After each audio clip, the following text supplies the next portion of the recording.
Neste vídeo nós vamos discutir sistemas lineares de uma maneira um pouco mais geral.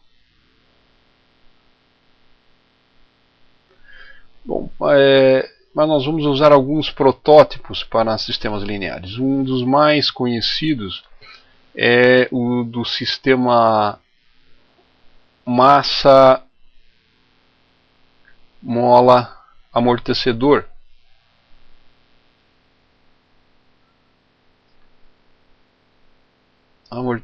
Que basicamente consiste numa mola presa numa extremidade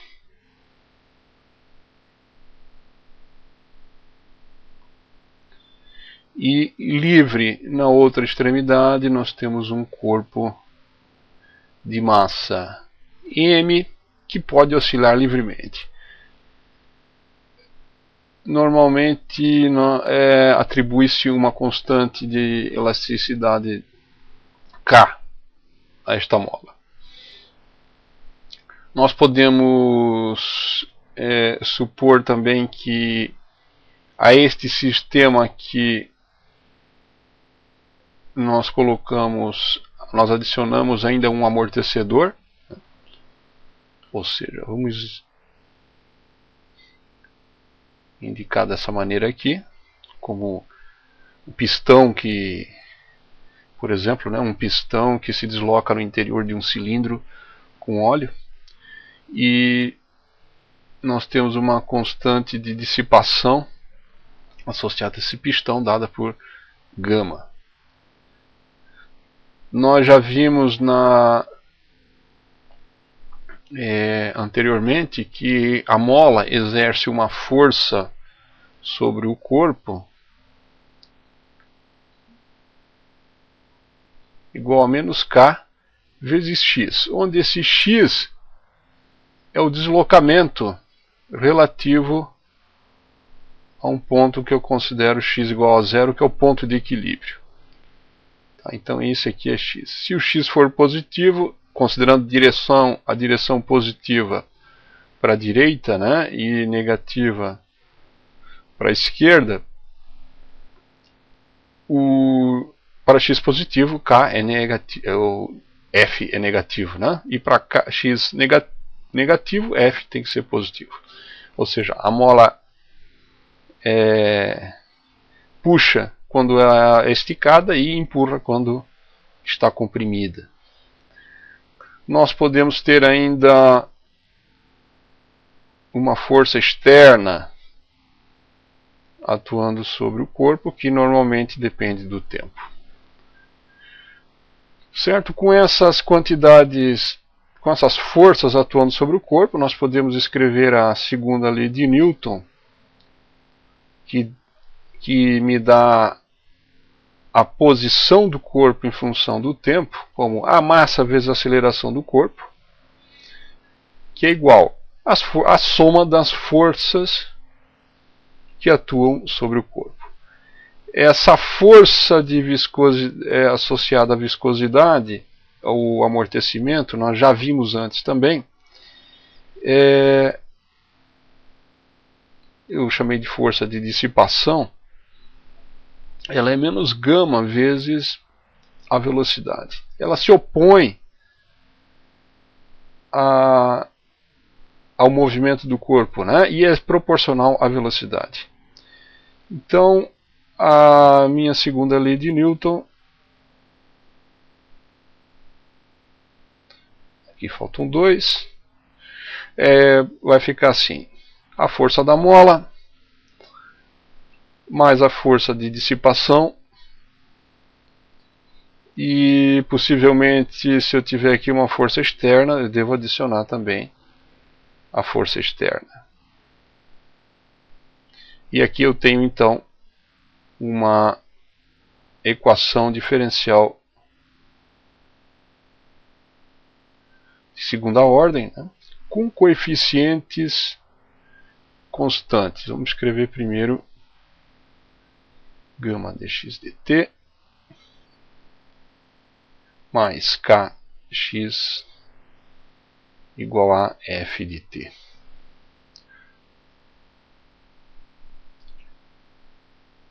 Bom, esta é uma equação diferencial de segunda ordem, com coeficientes constantes e linear. Né? Linear graças a essas forças que atuam no sistema de forma linear. Né? Ou seja, a mola responde com uma força linear, que tem independência linear com o deslocamento. Poderia não ser, né? Poderia ter qualquer função de x aqui, mas quando a mola não é comprimida em excesso nem estendida em excesso, ela tem um comportamento linear. Do mesmo modo, o pistão responde com uma força que é proporcional à velocidade e não a uma outra função da velocidade, mas uma função linear da velocidade. Né? E isso funciona se as velocidades não forem muito altas, por exemplo. Né? Senão, eu poderia ter qualquer outro comportamento aqui que poderia ser não linear.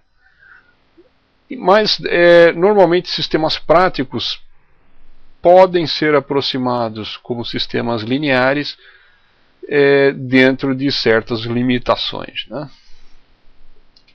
Bom, esse tipo de sistema linear é bastante importante também porque nós sabemos resolvê-lo. Né? Nós sabemos como tratar equações lineares e, melhor ainda, com coeficientes constantes. Um análogo do sistema linear mecânico é aquele do circuito elétrico. Né? Vamos desenhar aqui um circuito elétrico. Um circuito elétrico, nós vamos ver que é linear. Certo? Então vamos lá. Então eu vou desenhar aqui uma fonte de tensão que produz aqui uma tensão que eu vou chamar E, que depende do tempo. Vamos escrever isso aqui em outra cor, que fica melhor. E de T. Aqui eu vou colocar um dispositivo que é o indutor. Aqui eu vou colocar um capacitor. E aqui um resistor. Cada um desses dispositivos tem uma forma real que é muito similar, pelo menos esses dois aqui, que é similar aos seus símbolos. Né? Um indutor, na verdade, você pode pensar como sendo uma espira, realmente. Né? O capacitor são duas placas paralelas. E um resistor é um meio que não é condutor, mas que impõe uma certa resistência à corrente elétrica. Normalmente, nesse tipo de problema, nós estamos interessados em determinar correntes elétricas. Por exemplo, nesse circuito simples que nós temos aqui, nós queremos saber qual é a corrente elétrica através desse circuito. A corrente elétrica é definida como a quantidade de carga que passa de uma seção qualquer do fio deste circuito, digamos, é a corrente neste circuito, por unidade de tempo. Ou também nós podemos dizer que é a quantidade de cargas que se acumula nas placas do capacitor por unidade de tempo. Como é que eu descrevo a dinâmica da corrente elétrica? Eu devo usar a chamada lei de Kirchhoff, que diz que ao percorrer um circuito fechado, que nós em teoria de circuitos chamamos de malha, A diferença de potencial, as variações totais de potencial ao longo dos dispositivos tem que ser zero, como é bastante razoável, né? Então, por exemplo, nós temos que saber como o indutor reage à corrente elétrica. Eu não vou entrar aqui em detalhes de física, né? Nós estamos aqui apresentando a física essencial para nós entendermos minimamente um problema matemático, mas eu só vou informar que um indutor resiste, digamos, a correntes elétricas que variam com o tempo. Ou seja, se eu tiver uma corrente que não varia com o tempo, o indutor não faz absolutamente nada. Né? Ele praticamente faz o oposto do capacitor. Né? Se eu tiver uma corrente que não varia com o tempo, as cargas elétricas vão se acumulando no capacitor até que eu gere uma diferença de potencial tão grande que nenhuma carga mais passa e o circuito para. Já se eu tiver uma corrente que varia com o tempo, o capacitor não tem problema nenhum, né? Porque as cargas vão e voltam nessas placas aqui. Bom, como reage o indutor à corrente elétrica? A queda de tensão no indutor é dada por esta expressão. É uma constante L que está associada a parâmetros físicos desse dispositivo, que chamamos de indutância, vezes a taxa de variação da corrente. Bom, no capacitor, a queda de potencial é proporcional à carga nas placas do capacitor, e a constante de proporcionalidade é 1 sobre C, onde esse C é chamado capacitância desse dispositivo. A queda de tensão através do resistor é proporcional à corrente que passa por ele. E a constante de proporcionalidade é chamada resistência do dispositivo.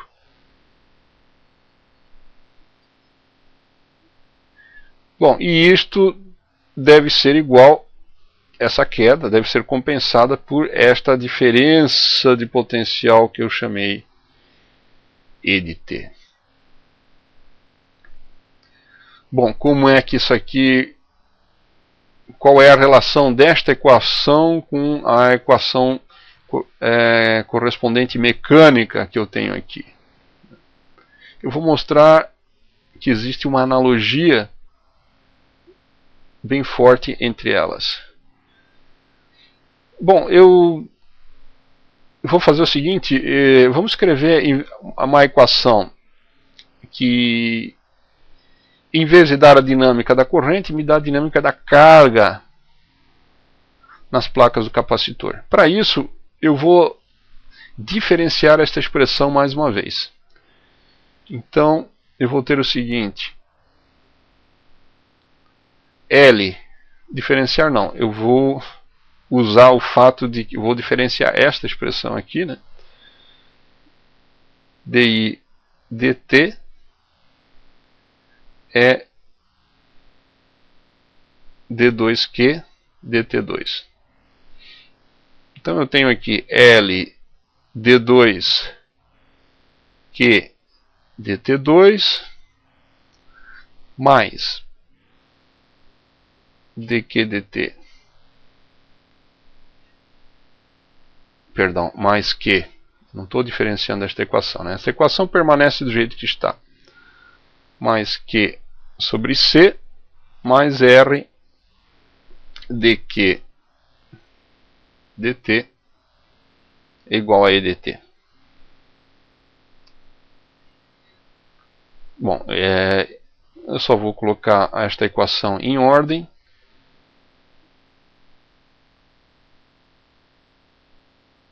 Então nós temos o seguinte, R dq dt mais Q sobre C é igual a E de T. Bom, comparemos agora com a nossa equação mecânica, que diz que dá a dinâmica do sistema massa-mola. No papel de L aparece M, a massa, né? No papel da indutância nós temos a massa. E então, no papel da carga aparece o deslocamento.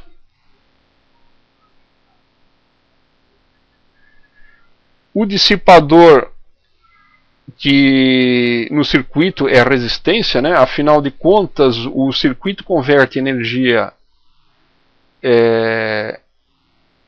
elétrica, né, em calor, né? Todo mundo sabe que um capacitor esquenta.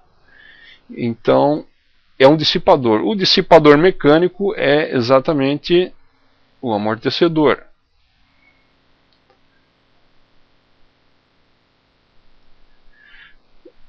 O dispositivo, que é o capacitor, acumula energia, acumula e libera, né? Ou seja, quando as cargas se acumulam no capacitor, nós temos um meio de armazenar energia e liberar. Se nós tivéssemos uma chave, poderíamos abrir e guardar essa energia no capacitor. Mesma coisa na mola, né? A mola, quando comprimida, se nós tivéssemos uma alavanca para segurá-la, nós poderíamos ter a energia armazenada numa mola, né? Então, exatamente aqui aparece a constante da mola, vai ser análogo então de 1 sobre a capacitância, né? E a força que atua sobre o sistema massa-mola é o análogo da diferença de potencial. Então esta analogia aqui é bem útil, é muito útil, porque nós podemos fazer sempre esta correspondência.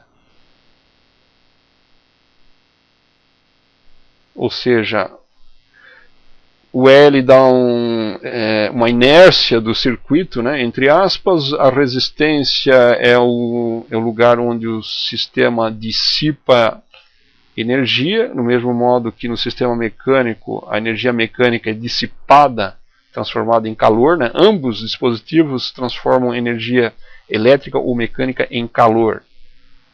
E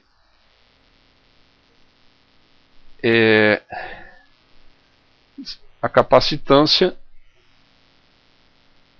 é o análogo de 1 sobre K. Né? Nessa analogia, uma mola com K grande seria uma mola dura, né? Ou seja, é difícil comprimi-la. O análogo dela seria elétrico, seria um capacitor, o análogo de uma mola dura com K grande, né? Seria um capacitor com C pequeno, ou seja, é muito difícil inserir cargas neste capacitor. É importante lembrar ainda que o nosso circuito elétrico tem comportamento linear dentro de um certo limite para valores dessa corrente elétrica ou essencialmente dessa diferença de potencial aplicada, né? É claro que se as correntes forem muito altas, as respostas destes dispositivos às diferenças de potenciais podem ser não lineares, né? Ou seja, podem não ser exatamente do jeito que está aqui, onde, por exemplo, a carga e suas derivadas, a função carga e suas derivadas aparecem linearmente como funções das diferenças de potencial. É o mesmo caso que acontece no sistema massa-mola, né, onde a mola não pode ser comprimida em excesso, nem distendida. E também o dissipador provavelmente não vai suportar velocidades excessivamente altas, né? Então, na prática, nós supomos que estes sistemas funcionam dentro de um certo regime em que a linearidade é uma aproximação bastante boa. Nos próximos vídeos nós vamos tratar de sistemas lineares de uma forma mais quantitativa.